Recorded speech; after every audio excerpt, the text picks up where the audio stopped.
get your peanut. Come and get it. Come get your peanut.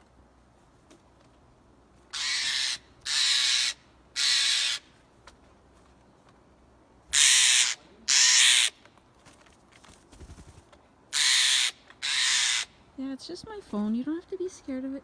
It's all good. Come on. Come get it. Good job. Let's wait to see if it knocks again.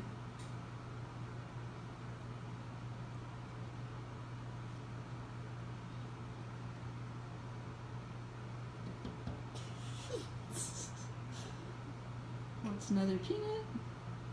It's looking. Hey, birdie. You want more? All right.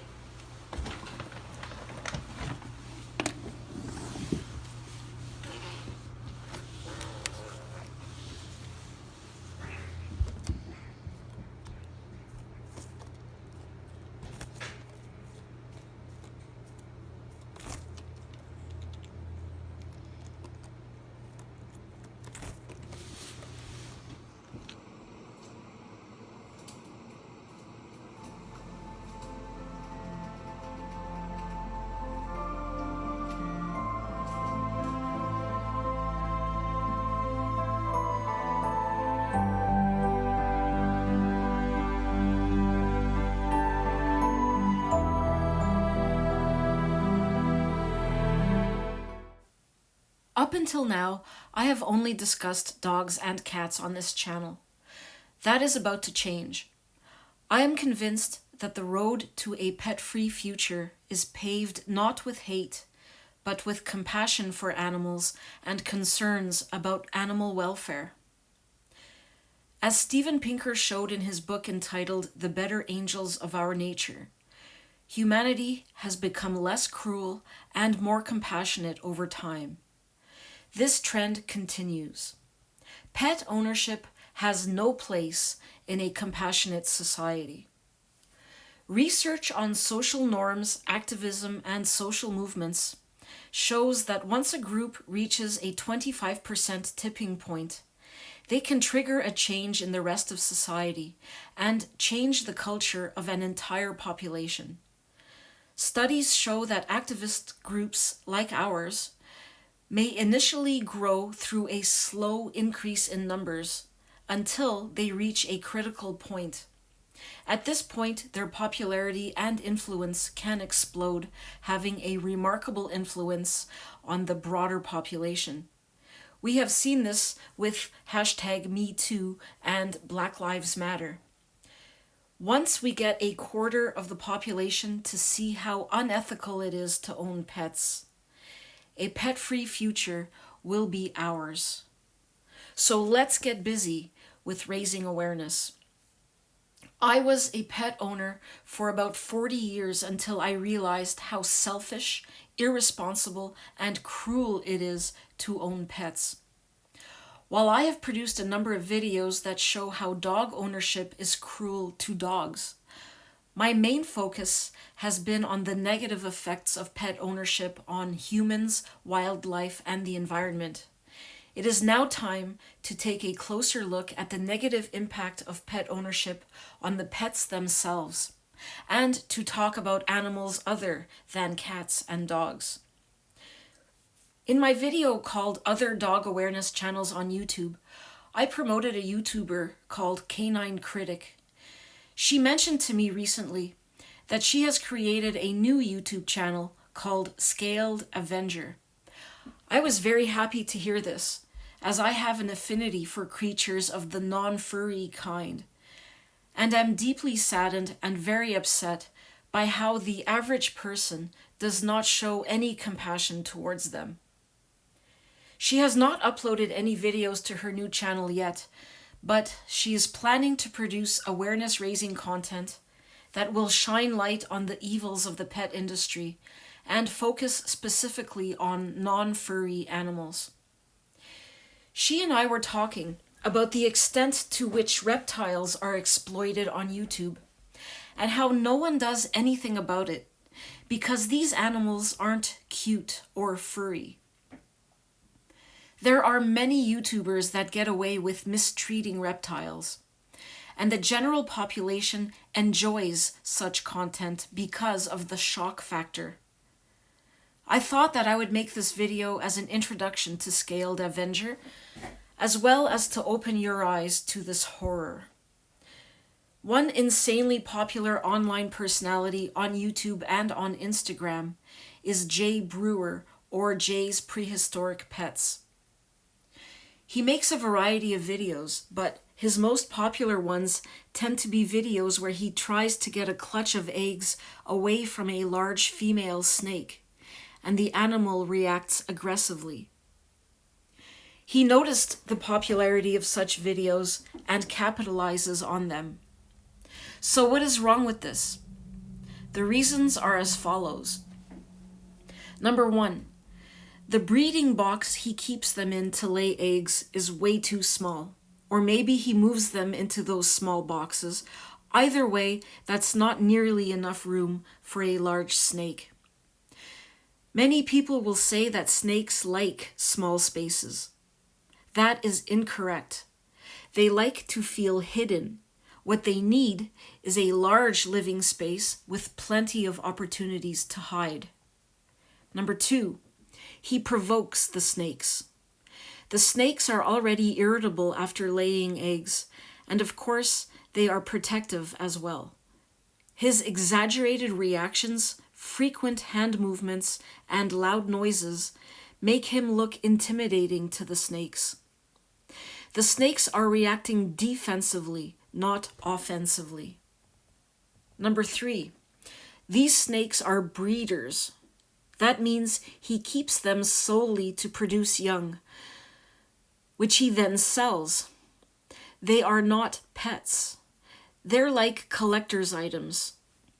They don't have much human interaction aside from feeding, refilling water, and cleaning. They live in the absolute bare minimum conditions and have little enrichment or mental stimulation. Number 4, as a result of the popularity of these kinds of videos, Jay produces way too many baby snakes. Not many people are willing to own large snakes, so he is oversaturating the market. His channel might convince some people to own large snakes, but they won't be the right kind of people. These people will keep the snakes in the same poor conditions because the influencer on YouTube did the same thing. Number 5, it's obvious that these videos are targeted at people who view snakes as monsters. This is only cementing the negative stigma around them. Many wild snakes are killed for doing nothing at all because people are afraid of them. Jay is not helping their case at all. The next subgenre on YouTube is live feeding. There's absolutely no reason to feed a captive animal live prey. Many people will argue that it's nature. They do that in the wild. But there is nothing natural about it.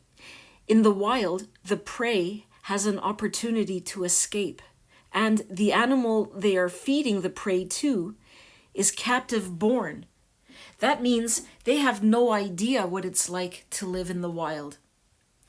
They cannot hunt for food because they have all their food dropped in front of them. And because the prey is in an enclosed space, it is forced to fight back. And both animals can end up injured or sometimes even dead. There are some instances where captive-bred reptiles will refuse to eat pre-killed prey, no matter what. Snakes are the most prone to this. That just means that that animal is not meant to be kept as a pet. But let's pretend we are pro-pet ownership for a moment. No one should enjoy feeding live prey to animals. It is an absolute last resort among proper reptile keepers, if there is such a thing, and it brings them no joy to watch. There are many methods to get reptiles to accept pre-killed prey, such as using warm water to mimic body temperature, using forceps to move the prey so it appears alive, scenting it with the prey's dirty litter, or braining the prey, which involves piercing the skull to release the smell of the brain, which reptiles find very enticing.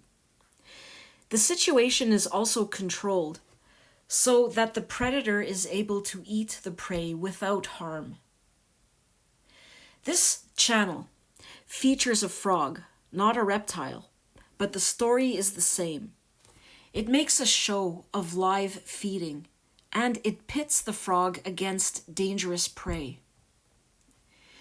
If you wouldn't feed your cat a live rabbit, why would you feed any other animal live prey? Feral cats eat rabbits. It's natural, right? There are tons of live piranha feedings too.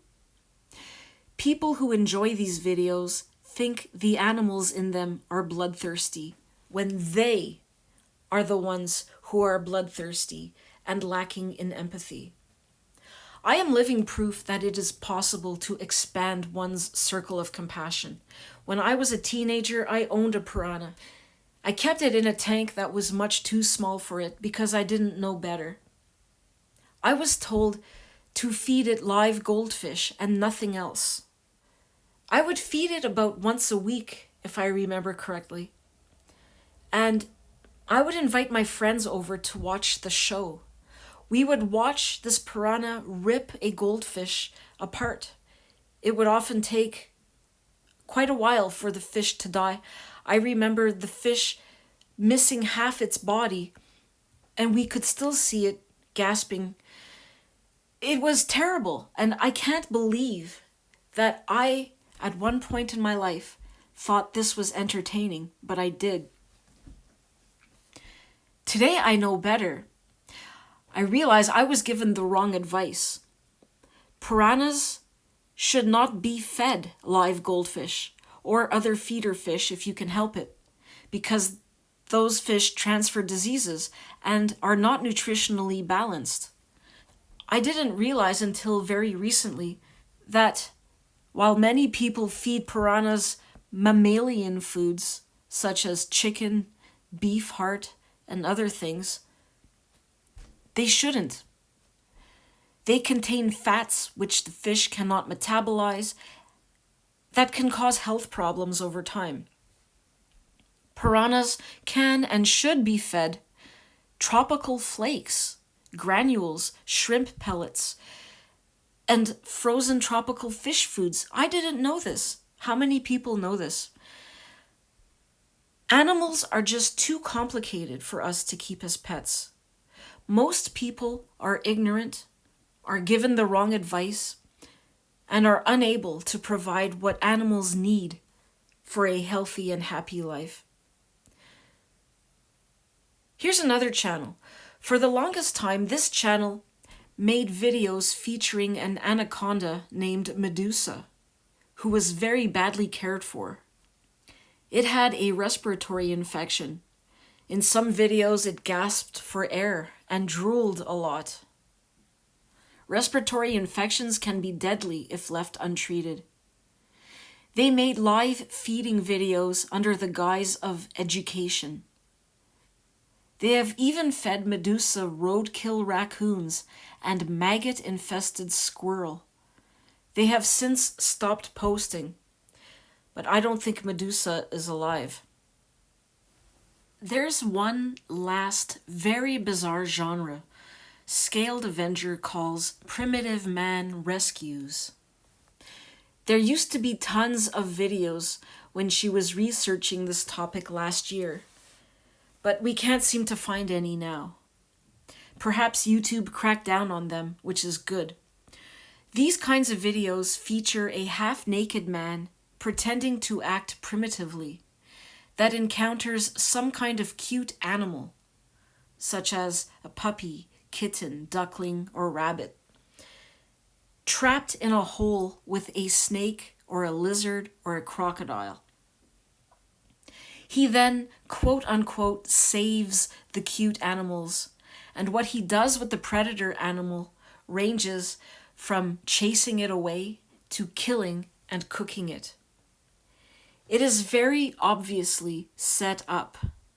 The hole is man-made, not the predator's den. All animals are placed in the hole by the man. And just like the prey animals, the predator is extremely stressed, so they don't eat. To give the psycho viewer what they want to see, the man will prod the predator with a stick to agitate it. This video here is the closest we could find to what I described.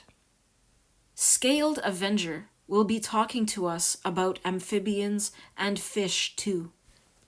Fish receive the worst of the abuse because people don't seem to think of their lives as having any value. She will discuss invertebrates as well. She told me about a channel that does bug fighting. It is really cruel. Anyone who expresses their disdain in the comments is met with, "They're just bugs." For the love of humanity, wildlife, and the environment, and for the love of domestic and captive-bred animals that are kept as pets, join us in our quest for a pet-free future. Subscribe to Scaled Avenger and stay tuned for her content. There are lots of subjects to look into when it comes to the ethics of pet ownership, and I will be exploring them in future videos. Thank you for listening. Please share the message. The future is pet-free.